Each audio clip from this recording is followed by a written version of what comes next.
Chapter 10 of The Wonderful Wizard of Oz by L. Frank Baum, The Guardian of the Gate. It was some time before the Cowardly Lion awakened, for he had lain among the poppies a long while, breathing in their deadly fragrance. But when he did open his eyes and roll off the truck, he was very glad to find himself still alive. "I ran as fast as I could," he said, sitting down and yawning, "but the flowers were too strong for me. How did you get me out?" Then they told him of the field mice, and how they had generously saved him from death, and the Cowardly Lion laughed and said, "I have always thought myself very big and terrible, yet such little things as flowers came near to killing me, and such small animals as mice have saved my life. How strange it all is! But, comrades, what shall we do now?" "We must journey on until we find the road of yellow brick again," said Dorothy, "and then we can keep on to the Emerald City." So the Lion, being fully refreshed and feeling quite himself again, they all started upon the journey, greatly enjoying the walk through the soft, fresh grass, and it was not long before they reached the road of yellow brick and turned again toward the Emerald City where the great Oz dwelt. The road was smooth and well paved now, and the country about was beautiful, so that the travelers rejoiced in leaving the forest far behind, and with it the many dangers they had met in its gloomy shades. Once more they could see fences built beside the road, but these were painted green, and when they came to a small house, in which a farmer evidently lived, that also was painted green. They passed by several of these houses during the afternoon, and sometimes people came to the doors and looked at them as if they would like to ask questions, but no one came near them nor spoke to them because of the great Lion, of which they were very much afraid. The people were all dressed in clothing of a lovely emerald green color, and wore peaked hats like those of the Munchkins.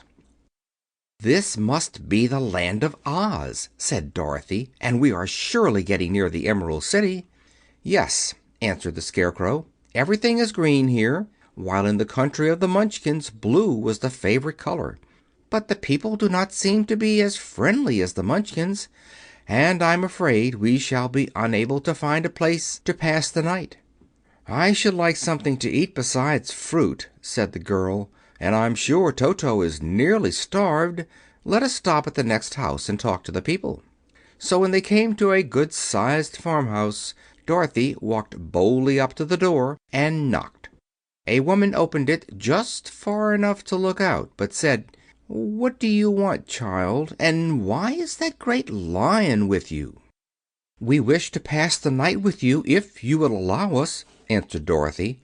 "And the Lion is my friend and comrade, and would not hurt you for the world."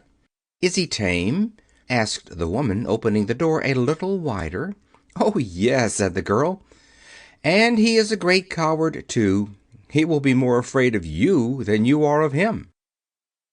"Well," said the woman, after thinking it over, and taking another peep at the Lion, "if that is the case, you may come in, and I will give you some supper and a place to sleep." So they all entered the house, where there were, besides the woman, 2 children and a man. The man had hurt his leg and was lying on the couch in a corner. They seemed greatly surprised to see so strange a company, and while the woman was busy laying the table, the man asked, "Where are you all going?" "To the Emerald City," said Dorothy, "to see the great Oz." "Oh, indeed!" exclaimed the man. "Are you sure that Oz will see you?" "Why not?" she replied. "Well, it is said that he never lets anyone come into his presence. I have been to the Emerald City many times, and it is a beautiful and wonderful place, but I have never been permitted to see the great Oz, nor do I know of any living person who has seen him." "Does he never go out?" asked the Scarecrow. "Never. He sits day after day in the great throne room of his palace, and even those who wait upon him do not see him face to face." "What is he like?" asked the girl. "That is hard to tell," said the man thoughtfully. You see, Oz is a great wizard and can take on any form he wishes, so that some say he looks like a bird, and some say he looks like an elephant, and some say he looks like a cat. To others he appears as a beautiful fairy, or a brownie, or in any other form that pleases him. But who the real Oz is, when he is in his own form, no living person can tell." "That is very strange," said Dorothy. "But we must try in some way to see him, or we shall have made our journey for nothing." "Why do you wish to see the terrible Oz?" asked the man. "I want him to give me some brains," said the Scarecrow eagerly. "Oh, Oz could do that easily enough," declared the man. "He has more brains than he needs." "And I want him to give me a heart," said the Tin Woodman. "That will not trouble him," continued the man, "for Oz has a large collection of hearts of all sizes and shapes." "And I want him to give me courage," said the Cowardly Lion. "Oz keeps a great pot of courage in his throne room," said the man, "which he has covered with a golden plate to keep it from running over. He will be glad to give you some." "And I want him to send me back to Kansas," said Dorothy. "Where is Kansas?" asked the man with surprise. "I don't know," replied Dorothy sorrowfully, "but it is my home, and I'm sure it's somewhere." "Very likely. Well, Oz can do anything, so I suppose he will find Kansas for you. But first you must get to see him, and that will be a hard task, for the Great Wizard does not like to see anyone, and he usually has his own way. But what do you want?" he continued, speaking to Toto. Toto only wagged his tail, for, strange to say, he could not speak. The woman now called to them that supper was ready, so they gathered around the table, and Dorothy ate some delicious porridge, and a dish of scrambled eggs, and a plate of nice white bread, and enjoyed her meal. The Lion ate some of the porridge, but did not care for it, saying it was made from oats, and oats were food for horses, not for lions. The Scarecrow and the Tin Woodman ate nothing at all. Toto ate a little of everything, and was glad to get a good supper again. The woman now gave Dorothy a bed to sleep in, and Toto lay down beside her, while the Lion guarded the door of her room so she might not be disturbed. The Scarecrow and the Tin Woodman stood up in a corner and kept quiet all night, although of course they could not sleep. The next morning, as soon as the sun came up, they started on their way, and soon saw a beautiful green glow in the sky just before them. "That must be the Emerald City," said Dorothy. As they walked on, the green glow became brighter and brighter, and it seemed that at last they were nearing the end of their travels. Yet it was afternoon before they came to the great hall that surrounded the city. It was high and thick, and of a bright green color. In front of them, and at the end of the road of yellow brick, was a big gate, all studded with emeralds that glittered so in the sun that even the painted eyes of the Scarecrow were dazzled by their brilliancy. There was a bell beside the gate, and Dorothy pushed the button and heard a silvery tinkle sound within. Then the big gate swung slowly open, and they all passed through and found themselves in a high arched room, the walls of which glistened with countless emeralds.